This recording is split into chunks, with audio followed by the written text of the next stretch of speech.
Welcome back to another episode of Ballers, Beers, and Banter. I'm your host, Dave. Here with me, they're no Maggie McNeil or Penny Alexiak, but they're pretty good in their own right. Anthony and Moose. Hello. What's up? Little Olympic swimming reference there for you, Moose. Is that okay with you? Well, you should probably explain it since I can't imagine a lot of our fans know anything about swimming. Well, they should be following because swimming, the female swimming team, Team Canada, dominated in the pool, wrapped it up last night, hauling in, I think, 6 medals total. Maggie McNeil, 100 fly gold medal at the Olympics, and Penny Alexiak became the most decorated Canadian Olympian of all time with her 7th Olympic medal between Rio and Tokyo. So pretty good action. And then Andre DeGrasse followed up with a bronze medal in the 100-meter sprint this morning. So we're rolling Team Canada. You're welcome. It's pretty good. Have you not been watching, Moose? Look, Moose just nodding his head like I have not. So it's football or nothing for you, eh, Moose? Well, I mean, I've just been doing other things. You're a busy man. I know you're a busy man, but do you watch any other sports besides football? I'm just curious. No, I don't even watch TV. If it's not on a streaming service, I don't watch it. Except for Star Trek. It's on a streaming service. So right, if it's not on a streaming service, I don't watch it. I think most people do streaming services now. Like, Anthony, do you watch regular cable? No. TV? So No. like for the NHL playoffs, I paid for a month at the TSN app so I can watch them. Smart. Oh no, that was for soccer, the Euro Cup, and then hockey I just stream online. Yeah. Getcha. Got it. Wink, wink. All right. Well, I'm watching everything, guys. All sports. I can't get enough of it. But we're enjoying the summer. Like I was up north this weekend. North. I'm aware of what's going on, but I'm not watching it. So you guys aren't into the Olympics? I used to be, but it's just, when you don't have, like, when you're living at home and your parents have cable, like, you turn on the TV, you're not sure what you're going to watch. You're like, the Olympics are on. Yeah, it's more old school. Yeah, you turn on, watch the Olympics all day. Someone calls you on your landline. Yeah. It is on Amazon Prime. You can watch it, but is it? I have not found myself having time to sit in front of the TV and watch the Olympics. And I mean, very exciting stuff. We're a fantasy football podcast. It's getting to draft season. We got a rookie draft today in our dynasty league. Ooh. So I mean, plus I'm sure at the end of the Olympics there'll be some like big wrap up where I can just watch be a it. recap. I can just watch it in like 45 minutes. Yes, you'll feel the emotion in the YouTube highlight reel.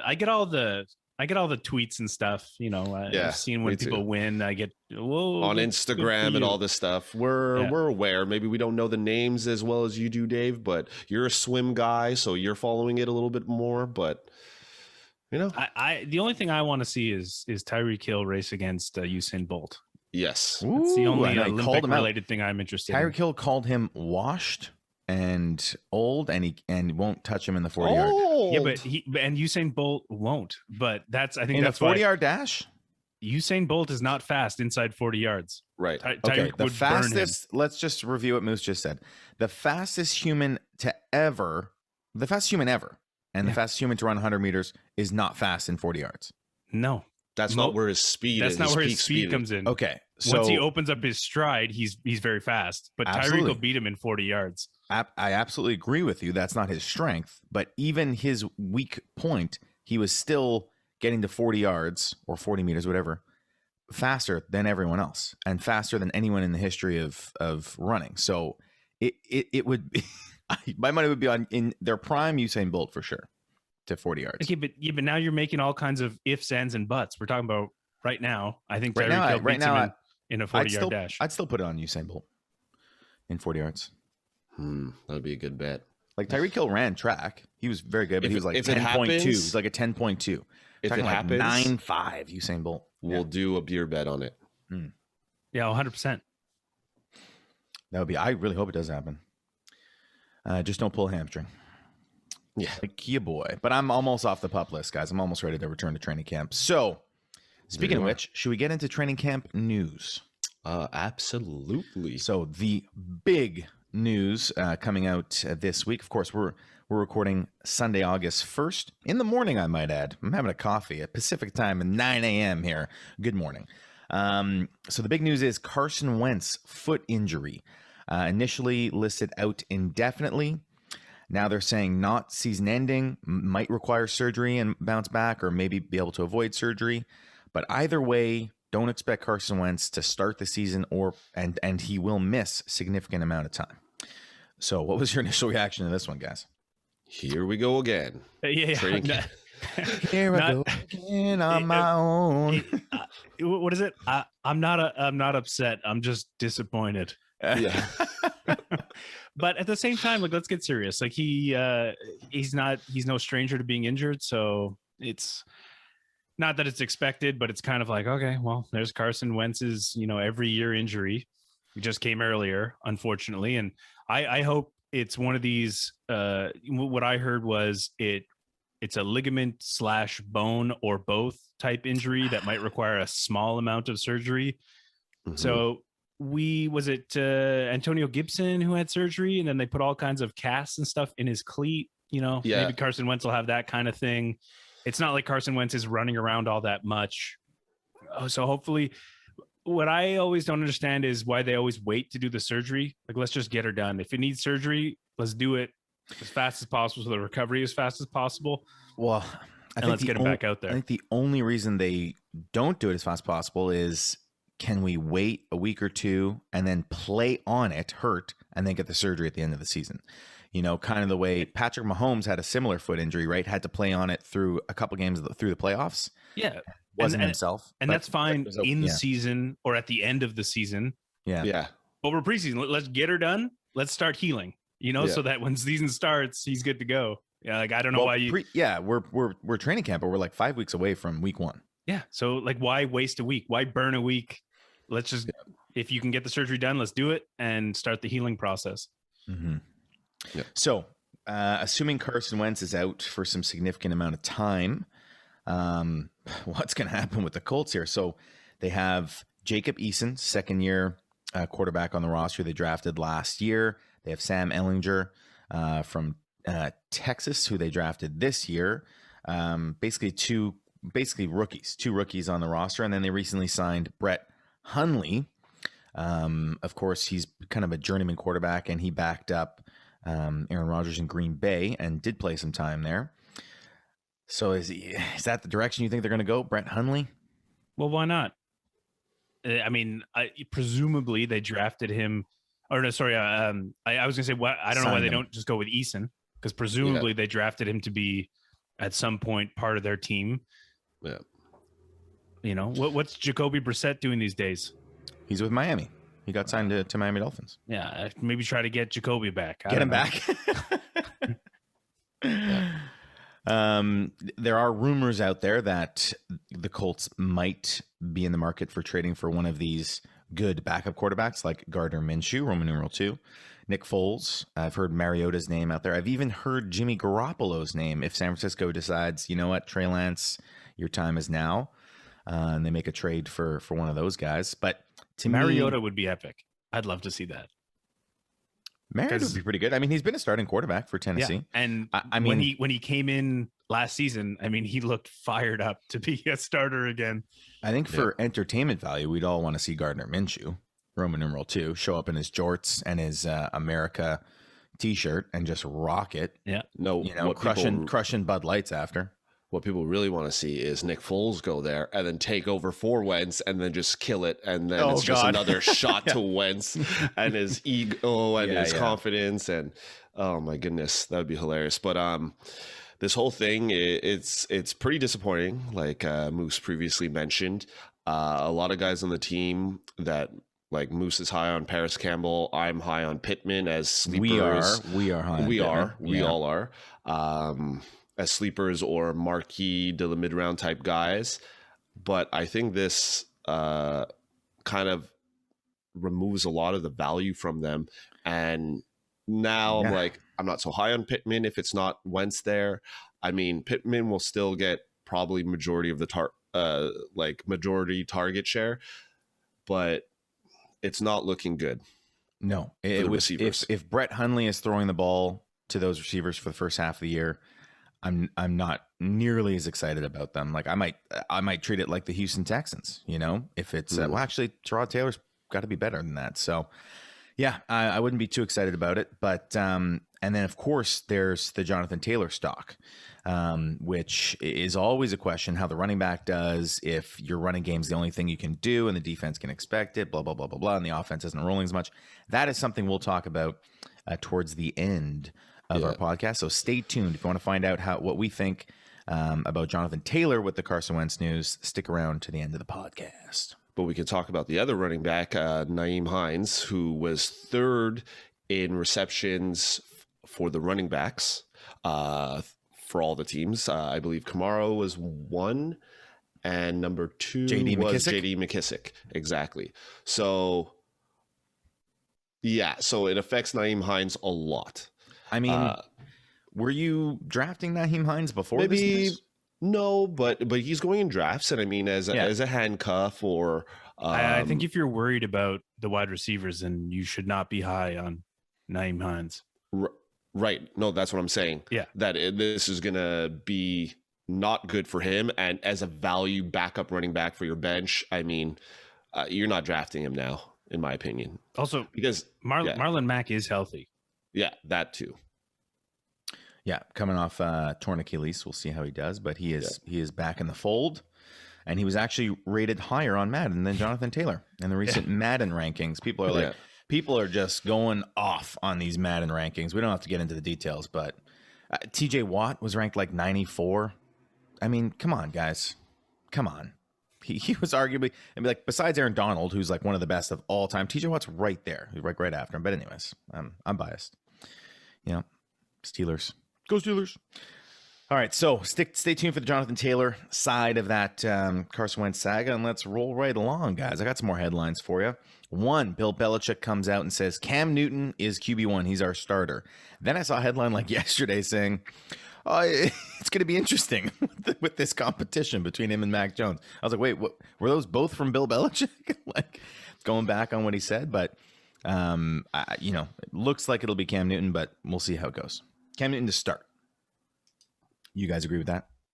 Yeah, he's definitely going to start, but I don't think he'll last. The thing is, you can never assume with Bill Belichick. So that statement can be interpreted a lot of ways.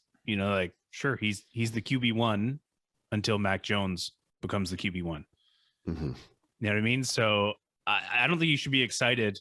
This is not exciting news. Like Cam Newton is, as a Patriots fan, I'm not too thrilled about it. He's remember we were talking about the throwing to the fan, and then I said, I hope the fan wasn't on the left side of the field. Right. And then I came across that video and I noticed that he threw it underhand to the left side of the field. So he didn't actually, pass it.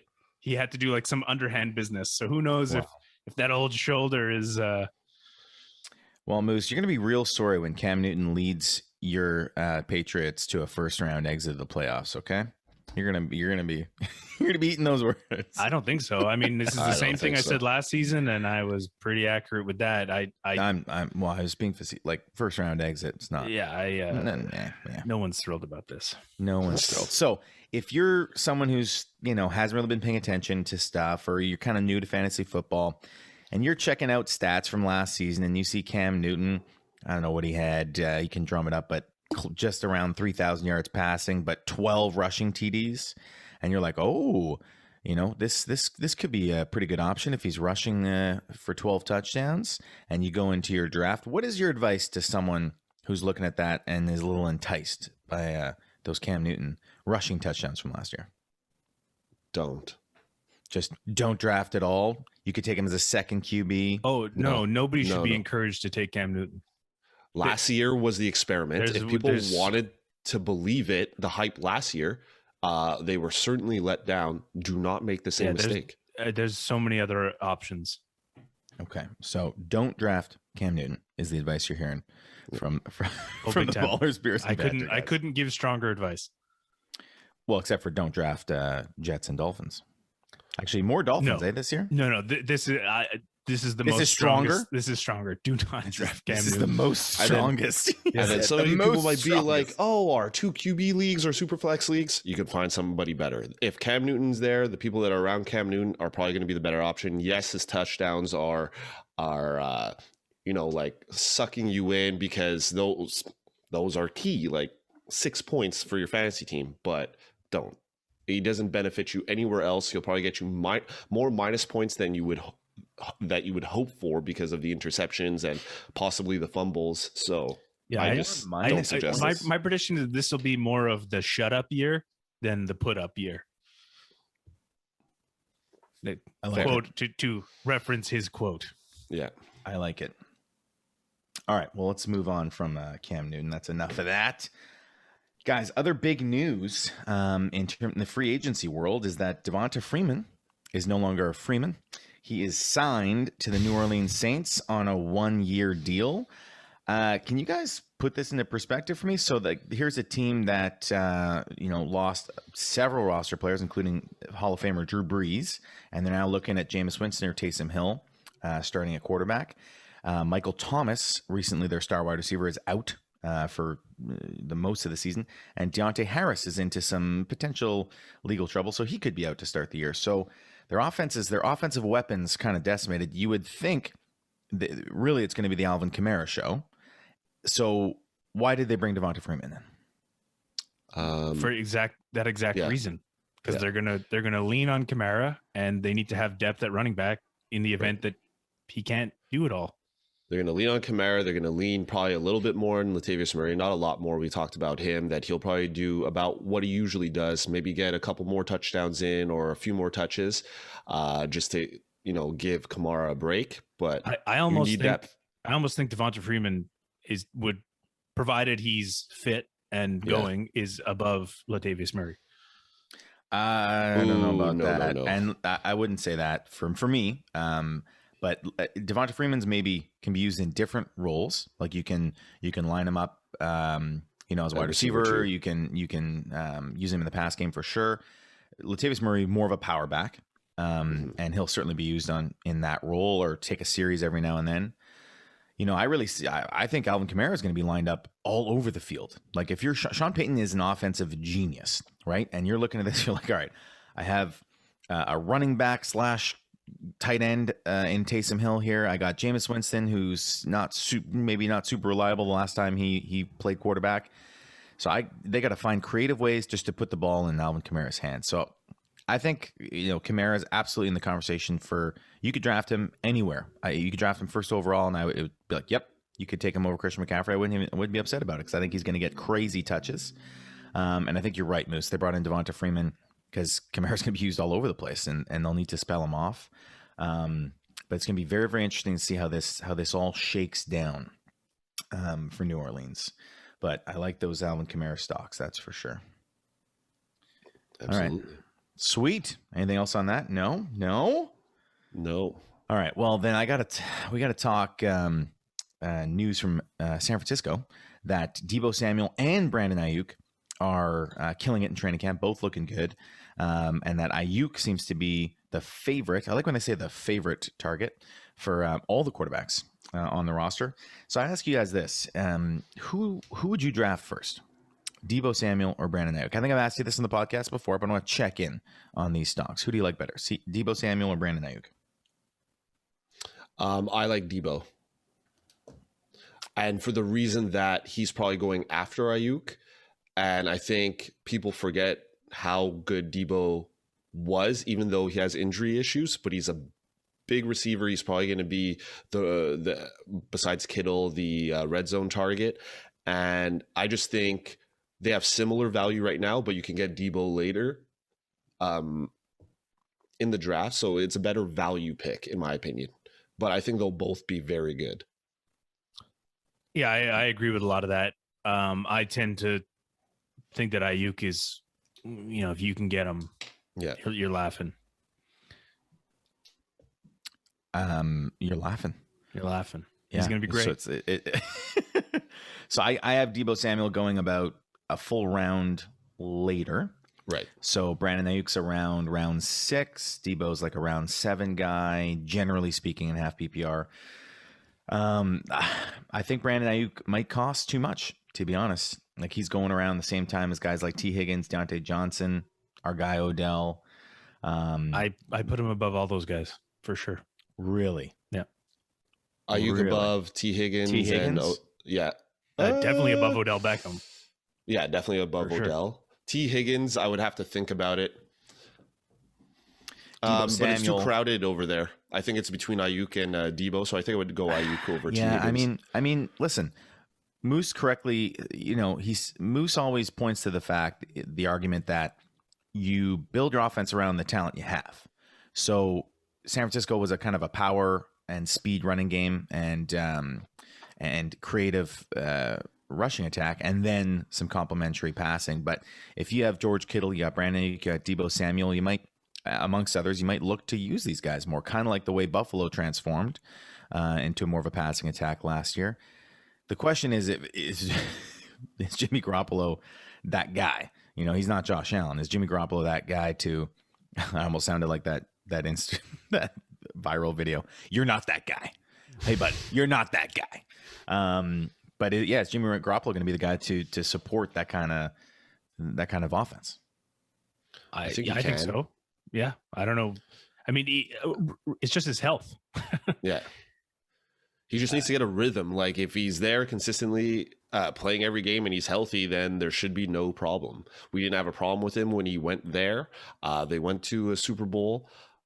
I mean, it's health, and if he's not healthy and he goes out, Trey Lance, some other news, some hype news is that he concluded a very interesting practice.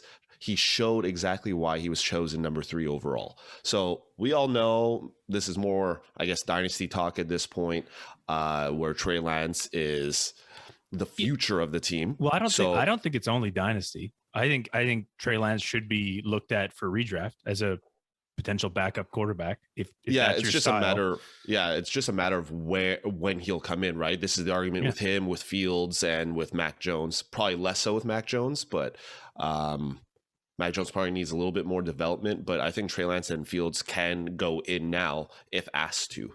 So yeah, maybe redraft. Well, we know Justin Fields is coming into the lineup when, gentlemen? You said week 3. Yeah, said week 3 Detroit Lions. It's happening. I guess you missed that positive. There was I don't know what it was, but I saw some kind of positive headline about Andy Dalton.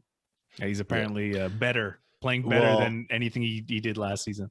No, than any of the Bears quarterbacks from last season. Any of the Bears quarterbacks. Yeah, but it's good, But and the only reason why I disagree with the week 3 is because if Dalton is struggling week 1, week 2, and then they're playing the Detroit Lions, that's got to be a confidence booster game, because the defense is going to destroy Detroit alone. And I mean, their defense is not going to be that great yet that early in the season. So, I mean, Andy Dalton, this would be a game to get him back into the swing of things, if anything.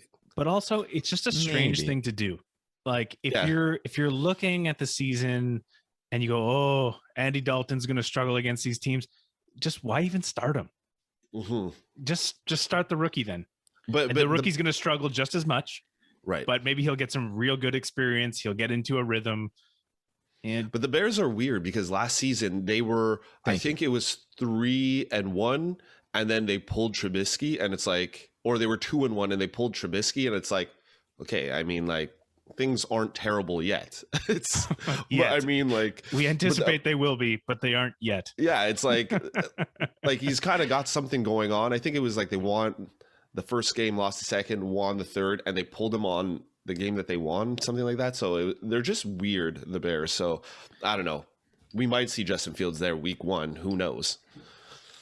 That would be contrary to what everything they've said. But yeah, I wouldn't done that before too. Yeah, I wouldn't be totally surprised. Give Mike Glennon a whole bunch of money and then not start him, and then Mike the Brontosaurus Glennon. All right. Yeah. Other news, guys. Small news. Travis Kelce's back at practice. So we reported on the last episode that he left with some hip and back tightness, but he's back at practice. He'll be fine. You'll see a lot of that.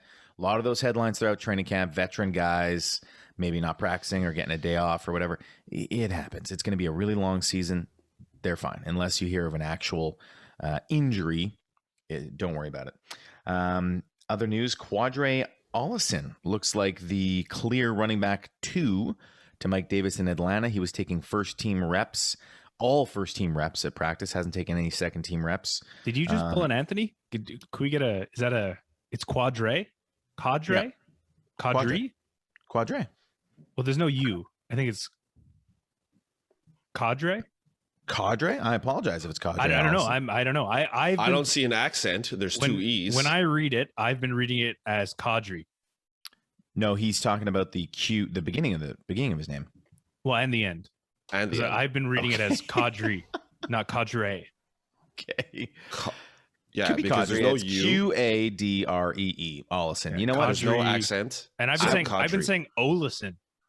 Ollison. Yeah, it's not Allison. It is Ollison, I think. Ollison. Qadree. Listen, what we want is for our listeners to chime in. Let us know how you would pronounce Qadree, as Moose is saying, Qadree Ollison. This is the Lynn Bowden thing all over again. Yeah. Hit us up at 3bfantasypod@gmail.com. Instagram, Twitter, Facebook. We're on all those platforms at 3bfantasypod. And while we're at it, check us out on YouTube. And don't forget that this Wednesday, 9:30 p.m. Eastern, 6:30 p.m. Pacific, we are going live on Halftime Sports. And you could literally come in to the chat and say and talk to us and say, actually, it's pronounced Qadree Ollison or Qadree. It's actually Qadree Ollison. Whatever it is. I'm gonna attempt something that people always do on YouTube. I'm gonna do like this. I'm gonna go link to the app here. Oh. And it's going to pop up on YouTube. That's bold, Moose. I know it's a bold. We're going to look real silly if it's not. It might also be here. Or it could be here. Could it be there? Could be Should anywhere. We just point? Let's just 3, 2, 1. We'll point everywhere and be like, the link can be found at these. Any of these locations. You can find the link here. Yeah. Cover all our bases. You guys are going the same way. All right. Yeah. Awesome. But we're real excited about this. You can DM us through that app too. So not only listen to us, follow our main page, follow us individually, and it looks like a really fun community. A lot of serious sports fans on there, tons of action, and shows to chime in on. A lot of chat rooms. It's going to be a blast. So we're really excited about launching and partnering with Halftime Sports. So go get the app, and we'll see you on Wednesday night. 9:30 Eastern, 6:30 Pacific. Qadree Ollison. All right, Kelce back at practice. The only other thing I have, guys, there's all sorts of little news, but Greg Roman, Baltimore Ravens offensive coordinator, who Anthony has a couple bones to pick with based off last year's pass game, but he's saying J.K. Dobbins looking good out of the backfield, could be getting involved more in the passing game. Him and Gus Edwards getting more involved in passing game. Gus Edwards is not practicing right now because he has COVID, so that's why Dobbins is getting all the work. So right, but Gus Edwards wasn't really more of a pass catching back than J.K. Dobbins. No, they were both not the guys for it. They were both getting work, but it just helps give Dobbins more reps in the receiving game when Gus Edwards is not there. I think it's important because J.K. Dobbins was at Ohio State, didn't catch a lot of passes at Ohio State. And these guys come into college and they're like pigeonholed, like, oh, you're a pass catching back or you're this, but they're talented guys. So if he can show that he can catch and passes, which when he did get those opportunities last year, he was great. And he was already over 6 yards per carry on the ground. So could be dangerous. And more news from Baltimore camp. Ravens offensive coach Greg Roman spoke glowingly of Sammy Watkins, who is back with Roman after playing under him in 2015. He's one of the best receivers in the NFL, period, Roman said. Watkins has been the Ravens' best wide receiver in first 3 days of training camp. Now, Moose and I were laughing at this because his talent's not the issue. It's his health. Okay, but also he's not the best wide receiver in the league. That's also not anymore. Bold he was in the league. Wait. Say that again, Anthony. The headline. It said he was the best. He's one of the best receivers in the NFL. Period. Okay, I guess one of the you could. Well, but talent-wise, I don't know. Would you put him in the top 50? Like, I don't think you can say one of. You don't have wide receivers. I think he's in the top 50. Well, we're talking. I mean, you're right. Okay, not for fantasy, just for regular just for football, not in terms of fantasy, I don't even know if he'd be in there, but man. Even, I'd have to. I'll go through it. I'll go through my You can stats. look at it. You can look at it on the stats side, whether it's fantasy or regular football, and then just if you look at skill, it's like, yeah, he's a skillful receiver, but if you have nothing to show for that skill, then what's the like? That's it. So like in terms of talent and speed and catching, for sure. I'm sure he's top wide receiver, but realistically, he misses too much time to be considered a top wide receiver. Like you have to contribute to the team consistently in fantasy or in real football, and I just don't think he provides that.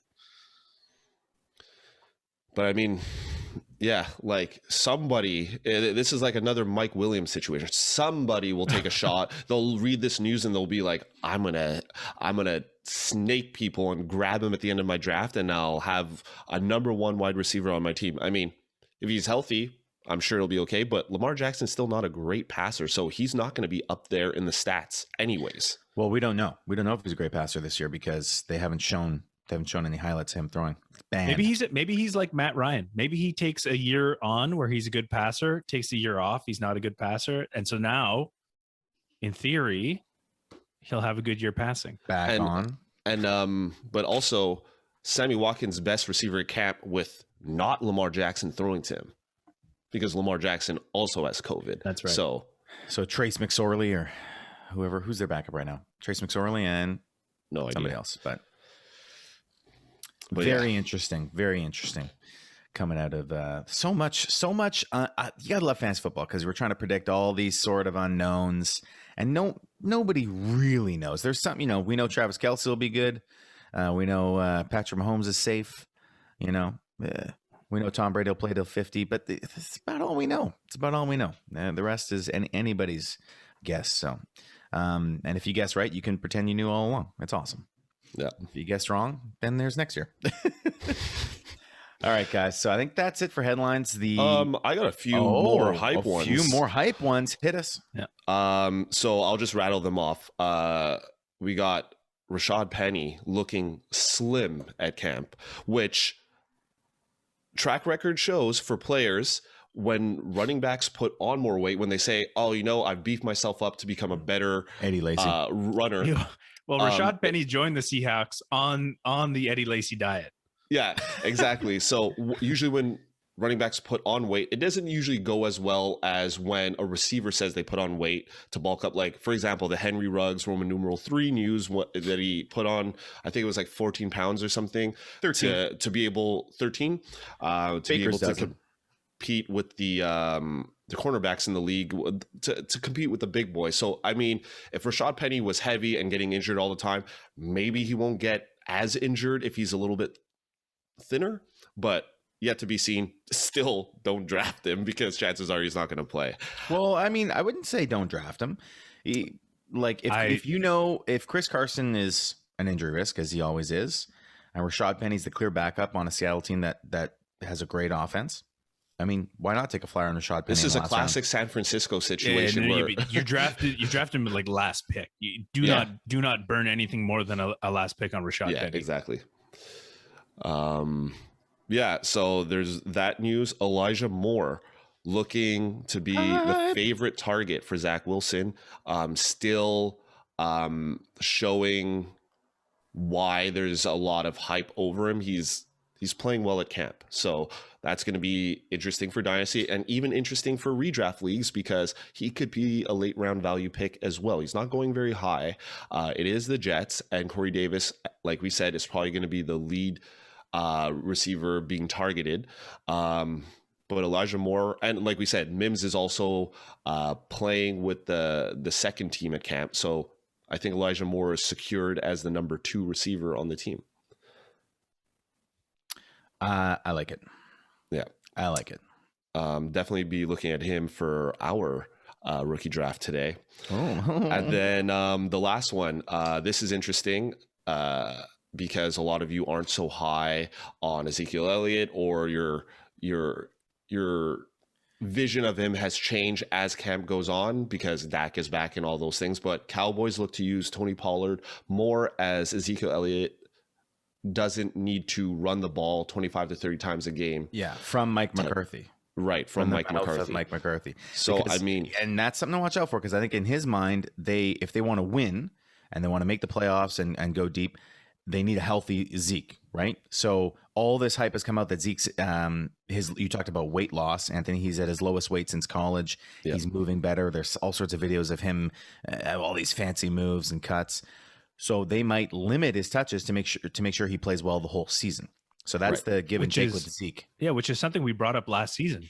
Yep. I mean, Tony Pollard was really moving the ball, and when he was given the opportunity, so I don't see why they wouldn't be in some type of timeshare or committee. Which could be good or bad. So it could mean Zeke is, gets you consistent production the whole season, which you'd like, but it might limit his like top 5 upside that a lot of people still feel he has. I'll challenge that a little bit though, because you're a big Saquon fan. Throw the red flag. We should get red flags that we can throw during just right into the camera. Just boom.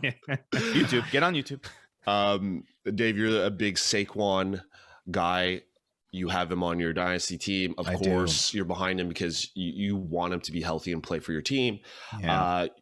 With the news that came out earlier in the offseason about Giants wanting to limit his touches just to keep him healthy, but you still think he has top 5 upside. Of course he does. He's a unique talent, and if he stays healthy, definitely elite. So I think what Dallas is thinking of is it keeps him healthier.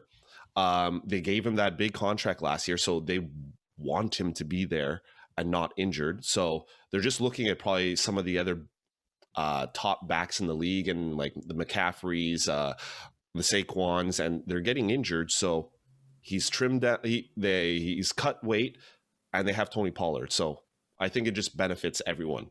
So now Tony Pollard, maybe not just a handcuff. Might have he might be fantasy relevant regardless of Zeke. So where would you take Tony Pollard in the draft? Where would you guys be willing to pop off your top? He's like one of the top handcuffs. I think he's still a marquee guy, because I think Moose would rather take him than a guy like Damian Harris. We said Damian Harris is a number 1 running back. So around that round, I'm sure you can grab Tony Pollard and be definitely happy with that pick. Well, what is that around? Damian Harris is competing to be the RB1 on his team. Right. I think it's pretty clear he's number 1. I mean, I'm just quoting Bill. Yeah. Just quoting Bill. Yeah, we said it last time. They're flip-flopping with the comments about Tony Damian Pollard is going around round 10 in half-point PPR draft. Yeah, somewhere around I was going to say like 8 probably being the earliest. Yeah. So here's some guys. Would you rather have? Let's do the handcuff game, or let's do the backup game. Would you rather have AJ Dillon or Tony Pollard? Oh man, that's a tough one, because I honestly think they're both going to have this very similar role. Really? I see. Yeah. Okay. I would go Tony Pollard in that case. Would you rather have Latavius Murray or Tony Pollard? Well, what about Anthony? Oh, sorry, Anthony. I said Pollard. Yeah, I said Pollard. I didn't hear it. I apologize. Latavius Murray or Tony Pollard? Tony Pollard. Murray. The only reason why I say this, so I'll leave my comment. I was going to mention this before you started giving us players to choose from, that we know what Latavius Murray is secured to get. Like the past 2 seasons, I believe I gave the stats 2 episodes ago. It's been pretty much the same. It's like 6 to 8 touchdowns and I don't know, like 700 to 800 yards. He's slotted in for that, and he's going to do that. And we were saying that now with Kamara probably going to have to work a little harder or do a little bit more. He'll get a little bit more touches. Tony Pollard, we've been talking about him. I believe we compared him to Madison a couple of weeks ago, where we were talking about handcuffs and how Madison was like going always around the same round as Tony Pollard. But hold on. I know where you're going with this, but we have new news now. On right, for both of those examples, right? But yes, we do. But we've had the hype around Pollard for 2 seasons, and we've seen him get touches and look very good, but we haven't seen the stats like make it worth where he's probably being drafted in previous seasons. This obviously makes it rise, but I don't know if he will do it like McCarthy's saying it, but it might not happen. And that's all legitimate. Except that he was the backup. Now they're sort of saying, well, we want to use him more. Yeah. So we should see a potential increase. But is it just hype? I know it's the coach, but is it just hype? But based on the news, there's a chance for potential hype. There's no Latavius Murray hype. No. and the other thing too is they just signed another running back, Devonta Freeman. So also one of the interesting things that I saw floating around the internet too was because they've signed Devonta Freeman, Latavius Murray could be a cap hit, casualty, cap casualty. Wow. It's one of the things to consider because the Saints are way over or very close. So, something to consider. So that's why I'm taking Pollard, because I think the Saints signing Devonta Freeman is kind of a. But I think you're hiring Devonta. To me, it's a big flag. Yeah, but to you said at the beginning of the episode that you think he might even be the number 2 on the team. If he's fit and healthy, right? But yes. He's played his way onto teams like the Giants and maybe another team in the past couple of years. But the guy clearly can't, if he's being healthy and able to make teams, then why don't the teams keep him? We know Giants have struggled with their running backs, so why not keep him there? Or other teams that were thinking of putting him on the team. Yeah, he was signed for the playoffs, I believe. Last year it was he wants money. He in his mind, he still thinks he's a very qualified running back. So he asked for a big piles of money, and a lot of the teams last season were like, well, no, we don't want to pay you all that kind of money. So that's partly the factor. And that's why with the caveat that, he needs to be in good shape, but I think he is in reality, he is a backup running back these days. So I just think he's just there in case the top 2 guys get injured. They have nobody else really behind. But anyways, you have another comparison there, Dave? Well, last one I was going to do is a little tangent there would be Tony Pollard or Jamal Williams, Detroit. Jamal Williams. Yeah, I'd say Jamal Williams. I think Jamal Williams, I think he's already solidified that, it'll be a timeshare 50-50 kind of thing. And I wanted to bring up Jamal Williams. I would also choose him because I don't know if you saw the video of him at one of the press conferences at Detroit camp, and 2 reporters wanted to ask the first question. So he made him rock, paper, scissors, best of 3 before he answered. Yeah, just what a great guy, Jamal Williams. Just a good guy, always having fun, loving life. So just sometimes, that has nothing to do with fantasy football, but makes you like a guy a little more. Maybe you lean towards him a little bit more. All right. I think that's it for headlines, guys. So we're getting ready to talk about our next segment. Anthony, do you have it drummed up? Oh, yeah. Is it drummed? Well, great. Because it's time for They Said It on Reddit. Beautiful. I'm a little disappointed there. You came in a little bit slow on the they. Slow? Well, because the they is part of the title. Slow? And the they was so deep, it wasn't at your. Oh, I didn't at the falsetto. All right, no, we'll work on it. We're always working on our game. But for most of that title, I loved it. Okay. All right. So this one's coming from user Griff Tibbs. What are your thoughts on JT in regards to Wentz injury? I know it's too early to tell the severity of the injury, but the situation has me fading on Jonathan Taylor. I was really high on him, but now with the nebulous quarterback situation, I'm concerned about defenses stacking the box on Indy and the offense not getting to click enough to allow him success we're looking for. Am I overreacting? Was I foolish to be too hot for Taylor before this? So not foolish to be too hot for Taylor before this, but it's something you have to consider. So if you had him at, let's say, 6th overall or 7th overall for your draft, if it's a Brett Hundley ran offense, I might move him down a few slots because it's just a matter of, you can talk about the defense stacking the box, but it's also just like that offense having consistent time on the field, right, and rolling, and then their red zone opportunities and the touchdowns come down. So it really, I think it is something to factor in. We have seen running backs or players on bad offenses do well for fantasy. James Robinson last year, Antonio Gibson. The Washington's offense wasn't great last year, so it's possible. But yeah, it would be more of a challenge, I think. So it's slight concern. Yeah, I mean, it's cause for concern, but I'm not dropping him. I might drop him a spot in my RB rankings and then in my total rankings, but the guy is 5'11", 219 pounds. He's a big boy. I think he will definitely be one of the top running backs in the league going forward. This is his sophomore year. I do think he'll be there again this season, like in the top 12.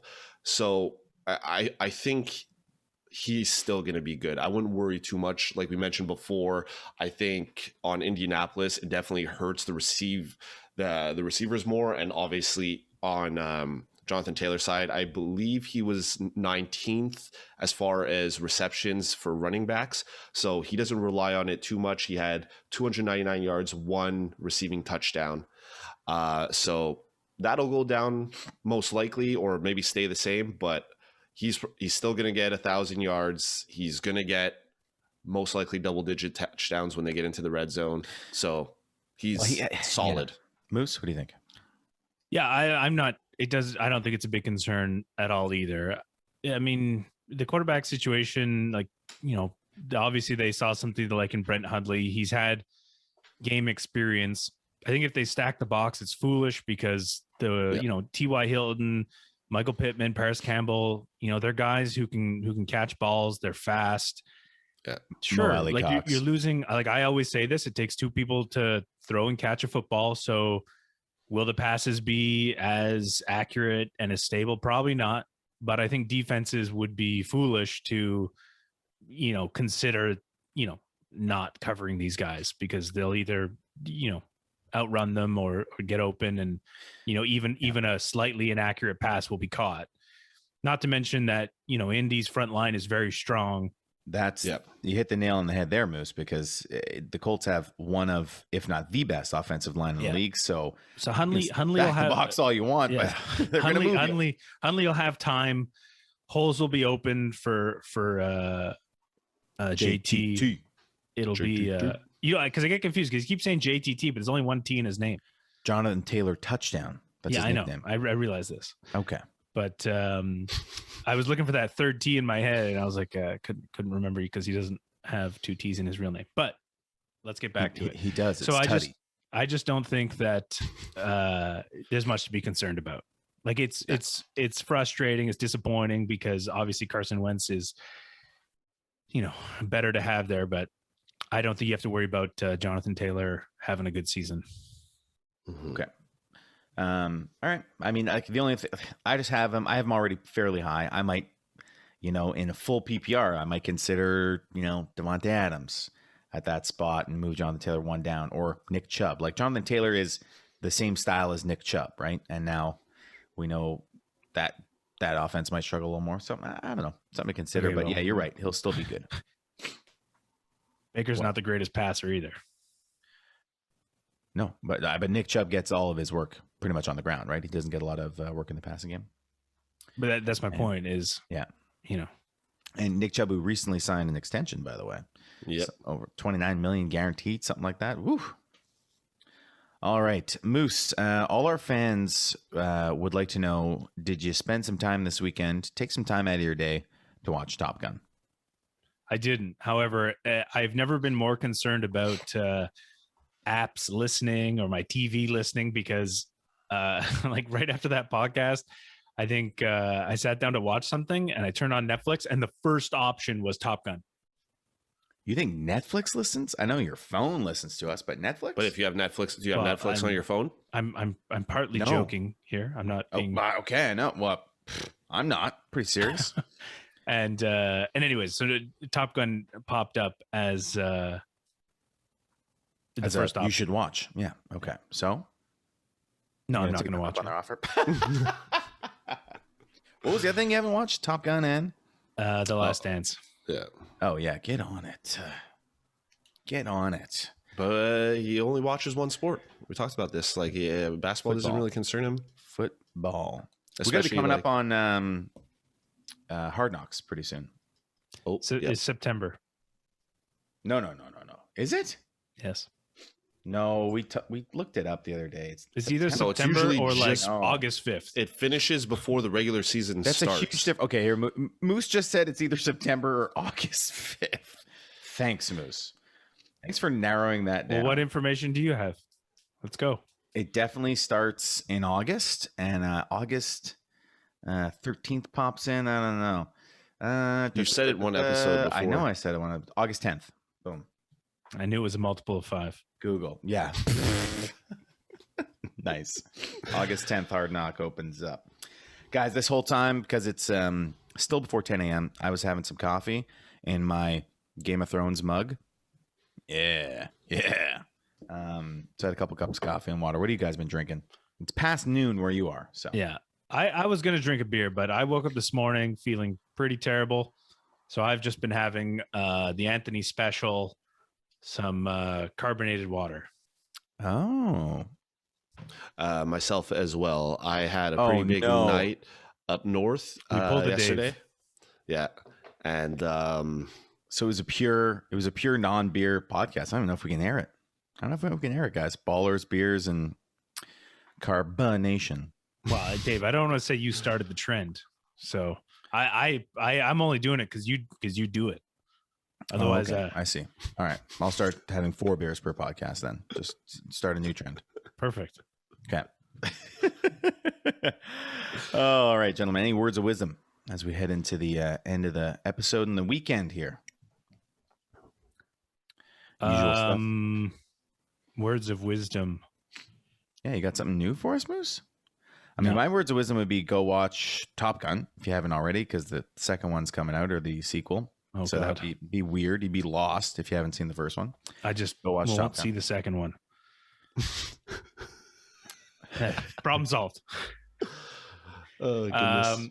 No, I'm going to say, especially now that you're getting into draft season, there's no more important time than to take your best gut, and put your best gut forward. Put your best gut forward.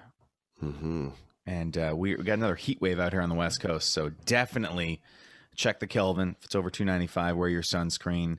Be careful about campfires. Please don't even have them. Just don't even have them. It's too hot. Also, you don't need it.